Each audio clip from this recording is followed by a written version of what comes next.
L'éditorial du matin, c'est une réflexion sur l'actualité brûlante, des développements importants, des sujets d'ALIA et d'intégration.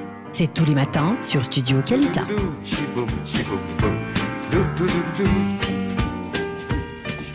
Sam Kadosh, bonjour, Boker Tov.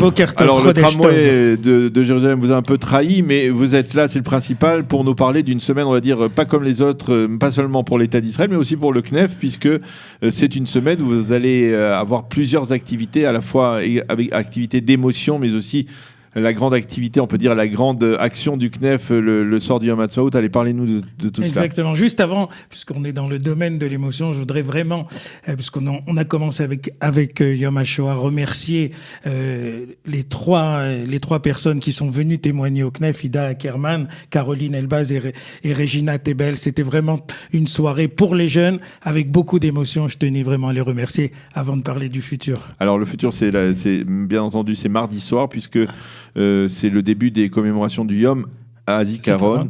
Alors, chaque année, le CNEF organise une rencontre, on va dire une cérémonie d'émotion qui se tient dans le cadre, on va dire, de la municipalité de Jérusalem. Expliquez-nous un peu exactement. Voilà, il y a beaucoup de cérémonies, bien sûr, à part celle du Kotel. Il y a beaucoup dans chaque quartier, dans tout Israël, des cérémonies. Et depuis quelques années, on a décidé de montrer aux jeunes, mais aussi à la population francophone, de s'associer à une des cérémonies que la mairie organise, à Jérusalem particulièrement, dans le quartier de la Moshava Germanite, Rehov Hatzfira 27, où il y a un tekes pour Israéliens qui rappelle le nom des soldats et ceux qui sont tombés dans les attentats israéliens, mais nous avons rajouté aussi la mémoire de certains jeunes francophones pour cette cérémonie. Alors, parmi eux, il y a des noms qui sont malheureusement devenus célèbres. Il s'agit de civils israéliens, de francophones qui ont péri dans des attentats terroristes, en particulier pendant la seconde intifada. Je pense en particulier à Moshe Dahan. Moshe Dahan, qui était un élève du Machon Lev, qui lui a été assassiné pendant l'attentat en 2001 pas loin d'ici, Rehov Ben Yehuda. Il y a Avram Belassen en 2004, qui lui avait été assassiné dans l'attentat du bus 18, on s'en rappelle. Et on rappelle aussi la mémoire d'Ariel Zana, qui, avec d'autres étudiants, en particulier Eran Picard, avait été assassiné. Quatre jeunes étudiants de Yeshiva, 5 jeunes de Hatzmona. Alors il y a effectivement il y a plusieurs victimes de ces attentats. On se souvient aussi également de Céline Zagouri, qui était une EI, un cadre EI qui a été assassiné dans un autobus en février de 1996 dans les attentats, terribles attentats tout de suite sur la rue Yafo, les attentats des autobus 18. Et puis cette année, donc dans cette cérémonie, eh bien pour la partie francophone de cette cérémonie, eh bien l'invité sera Eva Sandler. Exactement. C'était important pour nous, encore une fois, chaque année, des personnes aussi viennent témoigner. Le Rav Benishai était venu, Avizana, le papa de Ariel, était venu l'année dernière, et donc cette année, pour écouter son témoignage et pour voir avec les jeunes qu'est-ce qu'elle peut dire. Donc Eva Sandler sera notre invitée tout de suite après la cérémonie. Donc la cérémonie, elle débute avec la sonnerie à 20h. Vous avez dit à Rehov Hatzfira 27, d'accord. C'est sur la Moshava Germanite. C'est sur la Moshava Germanite. Tous les bus qui arrivent pour ceux qui sont jérusalemites, arrivent dans l'endroit. Vraiment, c'est à 5 minutes de l'arrêt de bus. Ceux qui veulent effectivement pouvoir se recueillir et en français, parler en français, puis écouter un témoignage en français, ça sera donc tout de suite après la cérémonie, vers 9h plus vers ou moins. 9h, voilà, vers 21h dans une salle à côté où on se réunira et on pourra écouter le témoignage de Eva Sandler, poser peut-être des questions, en tout cas être ensemble. Je crois que c'était le but un peu à l'origine de ce rassemblement, puisque tout Israël se rassemble, mais on avait besoin d'un endroit aussi pour rappeler la mémoire de ceux qui sont tombés, qui sont francophones.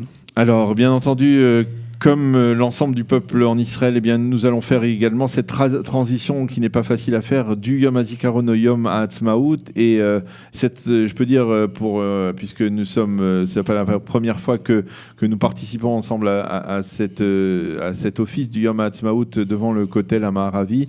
la transition, elle se fait sur place, on le voit, puisqu'on passe d'un drapeau en berne qui s'élève, un drapeau qui s'élève et de la joie qui nous remplit le cœur au moment de l'entrée de Yom HaAtzmaut devant le Kotel Amaravi. Ça, c'est une initiative, il faut le rappeler, c'est une initiative du CNEF, de vous, même Sam Kadosh qui avait initié. Maintenant, ça fait combien de temps? 12 ans? Oui, 12-15 ans, on ne compte plus maintenant.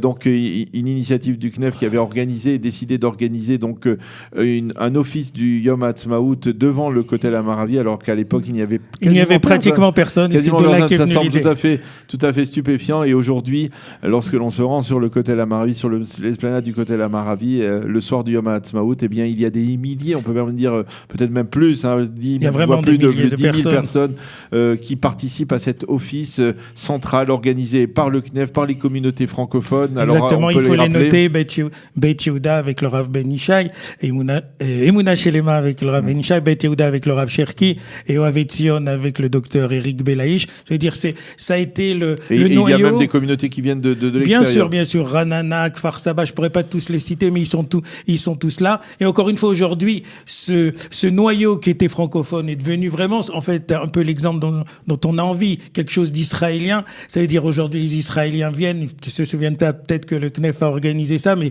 en fait, on n'en a un peu rien à faire. Ce qui est important, c'est qu'aujourd'hui, je pense qu'il y a 2 cérémonies, vous l'avez peut-être parlé dans l'actualité. Il y a une cérémonie à Herzl, qui est la cérémonie importante qu'on regarde tous à la télé, mais d'un autre côté, à 20h à la même heure, il y a une très très grande cérémonie avec des milliers de personnes office de remerciement, de joie au Kotel. Alors voilà, nous bien entendu, tout le monde est cordialement invité. Il faut rappeler qu'il y a un an, eh bien, c'était la première émission de Studio Kalita. Eh bien, c'était cette émission en direct du Kotel Amaravi, du mur occidental à l'occasion du Yom HaAtzmaut. Alors, bien entendu, je tiens à préciser aussi la présence du grand rabbin de Jérusalem qui sera avec nous, le Rav Aryeh Stern, le vice-ministre de la Défense, voilà, je veux dire, aujourd'hui est devenu quelque chose. Ça fait partie d'une institution. Voilà, exactement. Merci beaucoup, Sam Kadosh, de nous avoir rappelé donc ces 2 événements marquants de cette semaine, qui sont même les 2 événements marquants pour l'ensemble de l'État d'Israël.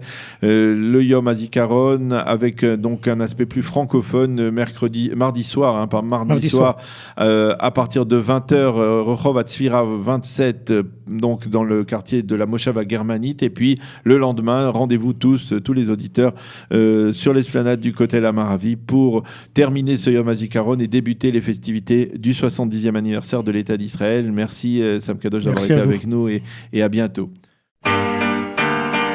L'éditorial du matin, c'est une réflexion sur l'actualité brûlante, des développements importants, des sujets d'Alia et d'intégration. C'est tous les matins sur Studio Kalita.